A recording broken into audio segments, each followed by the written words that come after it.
Welcome to another episode of the Limitless Podcast. I'm your host, Dr.TonyHolmes, and today I have a special guest with me, a brother from another mother that I've known for a long time, Mr. Howard Grant. Yes, How sir. you doing, brother? I'm doing excellent, man. Thank you so much for having me. It is a complete honor to be here today. Yeah. Yes, sir. Yeah, on a forward Sunday. To the conversation on a Sunday. Yeah. You know what I'm saying? No, man, I'm glad you're here. We were talking earlier, and we were like, I was asking him what year did he graduate and stuff like that, because we all are blended from our North Shore past and stuff. And I'm over here thinking that because you've been so mature for so many years that you graduated a few years after me. He like, nah, bro, I'm like way after you. So thank you for making me feel older. Yeah.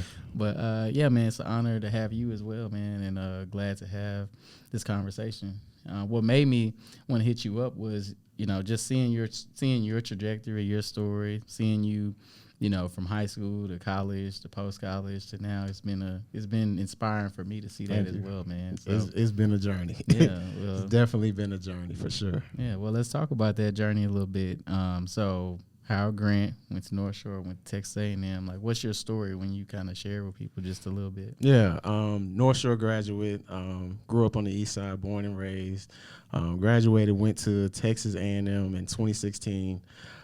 Completely different space than the east side. Wasn't too many people that looked like me, sound like me, but just learning how to make the best of it and find my people in the midst of a new environment and stuff.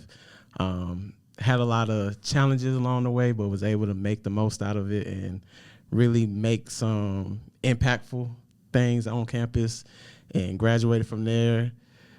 Thought I had a plan, you know, made the plan, attempted to execute the plan, and, you know, realizing that, man, I'm still learning. I had a lot to learn within that next four years after graduating and stuff, and I'm still learning to this day. You know, I've done many things as far as I've been in Birmingham for a while as an assistant plant manager. I worked in like warehouses, managing that. Now I'm doing project management, and just recently got a new role a couple weeks ago. Yeah. So I'm getting my foot wet in that space, but still learning, still growing, but it's been an amazing journey along the way for sure. Yeah. Nah, it's you was making me think of my own self, my own journey when you talk about that, like post-college journey, and like how it basically ugly it can be kind of when you think you have a plan and you start working your plan and your plan punch you in the mouth. Yeah, for sure. So let's back up a little bit. So what made you choose Texas A&M? So I chose Texas A&M. I'm a big person about, okay, what's going to put me in the best position to win? And, you know, GENTS was very, very impactful to me. And I remember Keith coming, and he kind of changed the game for me because I was always good at school. Like, I had good grades and stuff, but I didn't really like it. You know, I was like, man, you know, my dad, he worked at Lyondale. He made good money. He was able to work his way up in there. Like, I don't really think the whole college thing really for me, and it shocks a lot of people, but that's my truth. And I think when Keith came in and people like yourself came in, Jesse, Dennis, a lot of people came in and really just showed us the capabilities when you go to, when you pursue higher education. And I was like, okay, cool. So now I know I want to do college. What do I want to do? So I looked around, did my research and stuff, and I'm like, okay, I'm good at math, I'm good at science, man. Let me look into engineering and what school does the best at engineering. And Texas A&M at the time, and still to this day, is one of the top engineering schools in Texas. Really in America, I may be biased, but you know, you can do your own research, you know. But that's what made me go out there. So I went to Texas A&M, and funny story, I took a tour out there. And when I went out there, I was like, this ain't for me. You know, just because, you know, you're coming from the east side and you go to this rural area in College Station and you out there, and it ain't no big city like Houston. And, you know, I'm walking around the campus, I'm like, I don't see nobody that looks like me. And, you know, anybody I did see that looked like me, they was on a football team, or, you know, they ran track or something like that. And I'm like, you know, sports wasn't really my thing. So I'm like, I don't really see a space for me here. And I think I'm thankful that I ran into a counselor. She was a counselor, and she was a black woman. And she seen me there at like the MSC, like a central location on campus, and she was so happy. She was so excited to see me there. And she was just like, it's a lot of resources out here, and it's a lot of capabilities that come from Texas A&M when you graduate. And I got linked in with the Black Former Student Network at A&M, and that's where I found my community of people. And that's when it changed. Once I got connected to my group of people, and I knew like, okay, I'm not just here alone. That's when I was like, okay, cool, I can make this work. And you make a plan again, and you go through them challenges, but overall, I was able to make the best of it, and I may not have moved exactly as I planned, but the main thing was accomplished, you know, and I definitely executed. Man, that's what's up. That's a great story. I did not know the details, so to hear that, it's like very similar, of course, but then just the part you said at the end about keeping the main thing. So what was your major when you were there? Yeah, so you start off as a general engineering student at Texas A&M. So that's when you're taking like your chemistries, your physics, your fundamentals of engineering, and that was crazy in a sense, because you're starting off, you're in a room with 300 people, you know what I'm saying? And like, again, I ain't see too many people that look like me in there, you know what I'm saying? And you slowly, as the semester goes on, they're like 250, then it's like 200, and then at the end it's like, man, it's literally only like 80 people in the class, So just how many people was weeded out, it was hard, it was tough, but toward the end of it, you get to apply for your discipline in the engineering school, and I chose industrial engineering. Did that for a year. About a year and a half, so about 3 semesters, and I found out like, hey, I don't think this is exactly what I wanted to do. I stayed within the School of Engineering, but I graduated with a degree in Industrial Distribution Engineering Technology, and I got my minor in Engineering Project Management. Okay. Man, I'm just very like impressed again, and just inspired to hear that, because one of the things that happened in my personal life is my wife's family is a family of engineers. So kind of marrying into a family of engineers has been a journey to learn like the way that people think and process and stuff, because it's a trained way to think. Right. So let me back up even further, because it shocked me to hear you say you didn't like school, but you were smart and intelligent and educated enough in your K through 12 to make that transition to A&M and survive that rigorous process to make it to the end. How does that work for people that say that they don't like school but they smart? Because that's what I'm hearing you say. That was kind of your story. Right. And I think school isn't for everyone. Like, I would never just say, oh, you just got to go to college to make it in life and really make something of yourself. But I think what I had to figure out is, okay, what do I want my end goal to be, and what made the most sense for me to get there? Like, I'm trying to get somewhere miles and miles away, but I first got to make these steps. I got to get half a mile, quarter mile, and when I really sat back and I looked at it, I was like, and college made the most sense. Because I had the grades, I was able to get some scholarships. My dad was in the military, so we had Hazelwood, thank God for that, so it really made sense to go to school, and, I thought about, my grandfather, my Mimi, my grandmother, I call her Mimi, but, they didn't have these opportunities to really like go to school and stuff. So I was like, what, let me make the best of it and go. And once I'm in, like, once you spend that money, and I think my parents would agree, like, you ain't coming home until you get that degree. So, we made the most of it. Yeah, no, that's what's up. And I hear you say that mentorship played a factor of having older gents come back and stuff like that.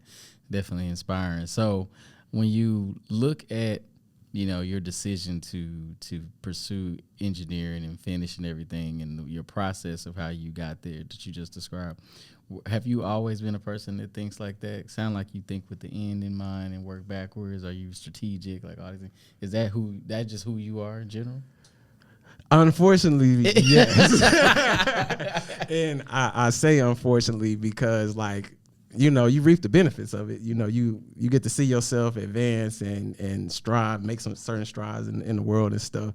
But like when you're a 10-year-old and you already got certain things on your mind, and I remember my mom and dad was like, why are you worried about this? You know what I'm saying? Like, why is your mind even on this? Yeah. But, you know, it was just the way I was wired from the jump. You know, I remember, like, you know, when you're in elementary school and the fire people come and they tell you about, like, fire safety and having, you know, the fire alarm and make sure your battery's set, you know, the whole spiel, right? So I took that, I came home and I literally laid out like a whole fire safety plan for my house. So I got everybody, I'm like 9 years old, got everybody together. I said, all right, guys, this is what we need to do. And, you know, of course, ain't nobody listen to me. Like, you know, what black household fire alarm work? You know, so it's like, you know, like, but always been that way. Oh, you was destined to be an engineer then. Yeah.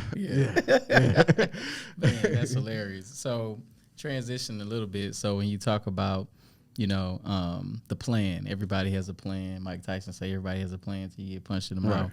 How much has your faith been a part of what happens to you when the plan doesn't work or the plan isn't going the way you thought it was going to go and it goes another way? How has faith been a part of that process for you? Oh, man. Faith has been a huge part of it, especially within my last transition. You know, people of my age, we're not afraid to move around, you know, so I've had more than a couple jobs since I graduated. And, you know, when I was ready to leave my last job, I had been ready for over a year. And mind you, I just transitioned a couple weeks ago. Okay.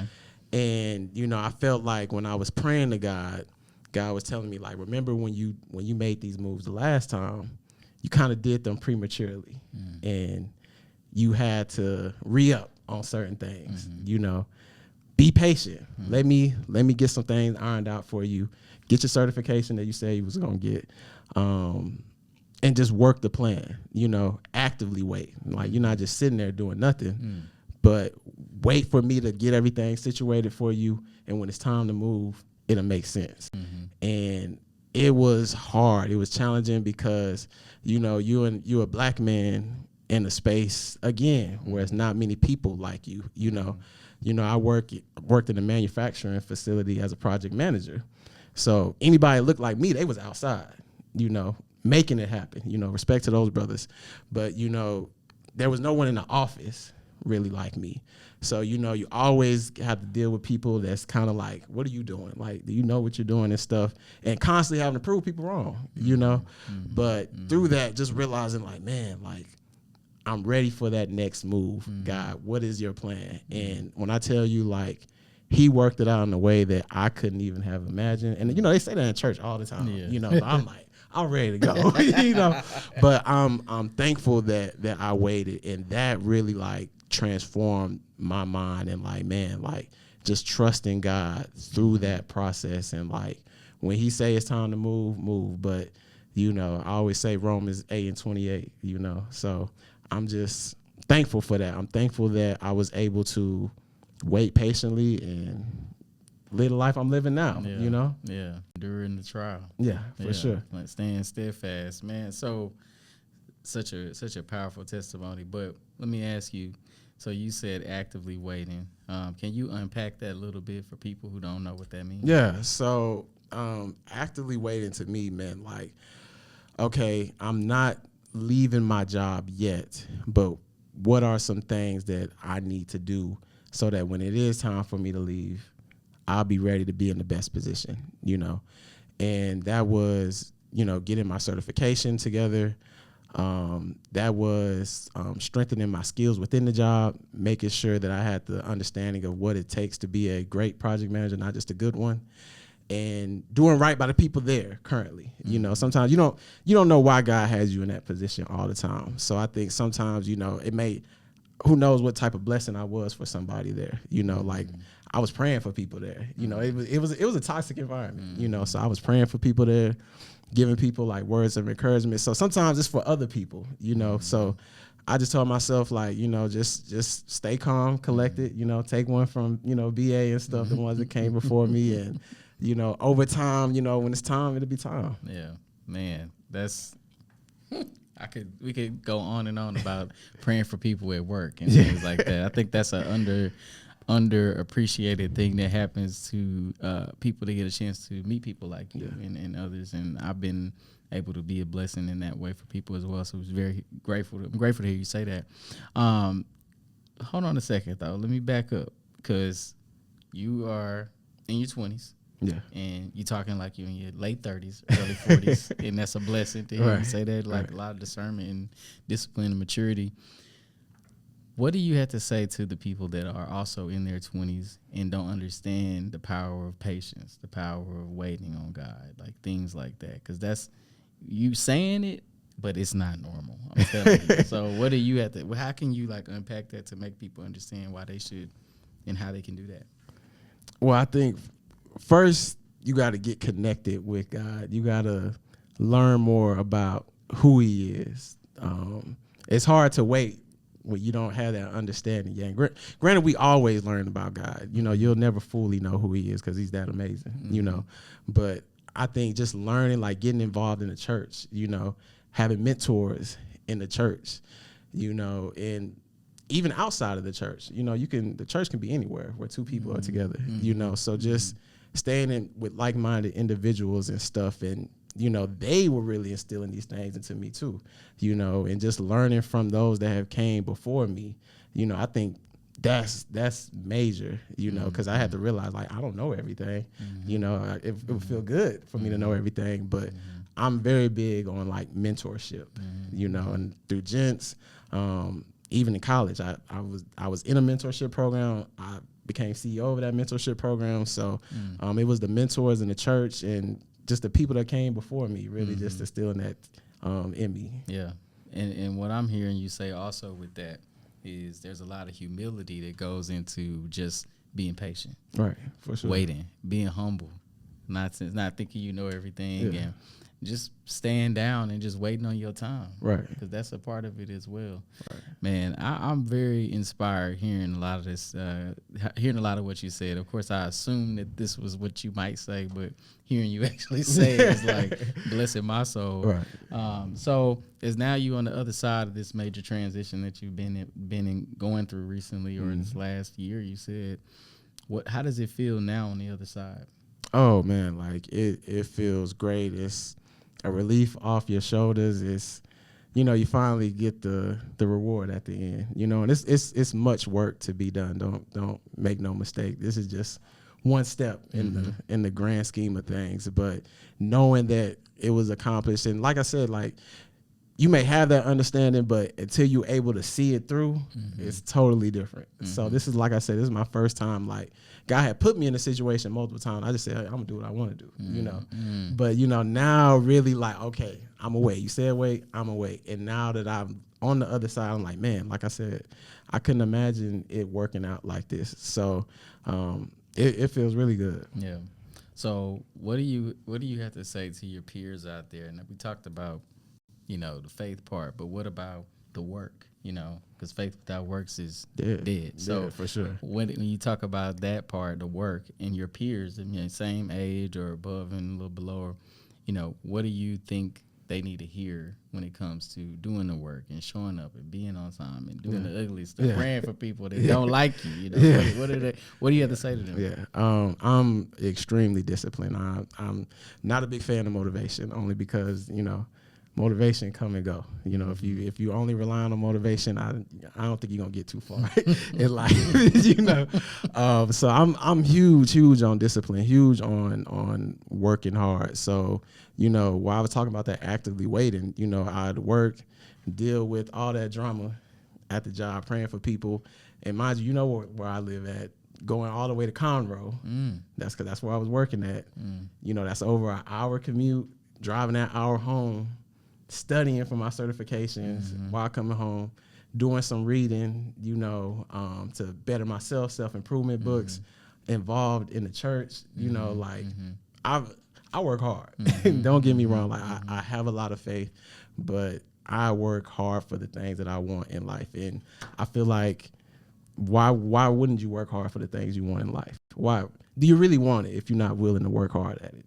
And I think that's something that's frustrated me, is when certain people look at me, they're like, man, you know, like you lucky, or like, man, I want what you have. But you're not doing the work. Do you want to do the work that I did? You know?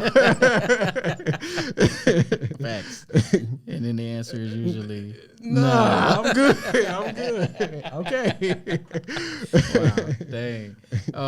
You know, that's funny because I feel like there's people out there who might feel like they are gonna miss something if they start working harder. You know, like we got the term being outside, you know, and stuff for like sure, that. For sure.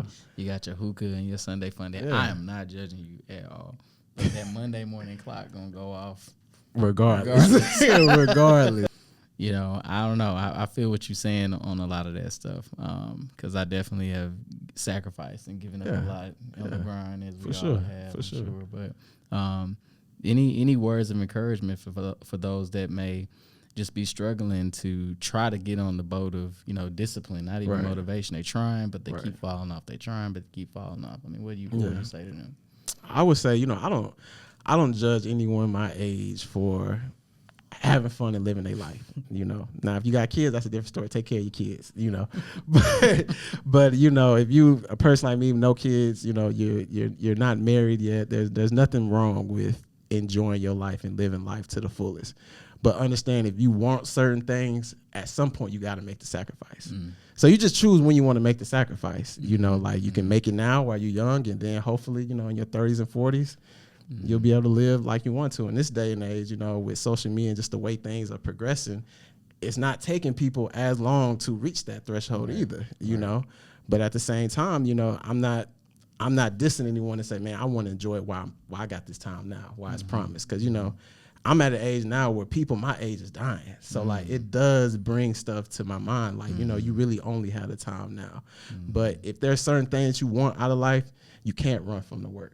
So you just pick when you want to put the work in. That's what I always say, you know. And I'd rather put it in now, and hopefully if God says the same when I'm in my 30s and 40s, you know, I'm living like a king. You know? Man. Amen. Amen. Well, you know what? I think that on that note, this has been a powerful conversation, a short and sweet and disciplined conversation. I think that for those that are listening and you may still be struggling, I think that Howard's dropped a lot of gems today, and I think that going backward and re-listening to some of this is going to be very helpful and a blessing to other people. And my encouragement to you is to share this with people that you may know that just may need a little bit of encouragement, because the work is out there. The work is free. You can get up any time of the early morning, the crack of dawn, and make hour-long commutes to get to where you want to get to, but will you make that sacrifice? Right, for sure. I want to thank you for being a part of this conversation, man. Thank I really you. do appreciate it. I'm very grateful to be in your space, brother. Oh, you know man, what I'm saying? the feeling is mutual. Do you have any last words for the people, man, as you sign off? Not much. Just, you know, keep God first in your life. You know, He'll take care of everything else. Yes, sir. That's it. All right. Well, thank y'all for listening. Y'all have a great rest of your day, and keep listening to the Limitless Podcast.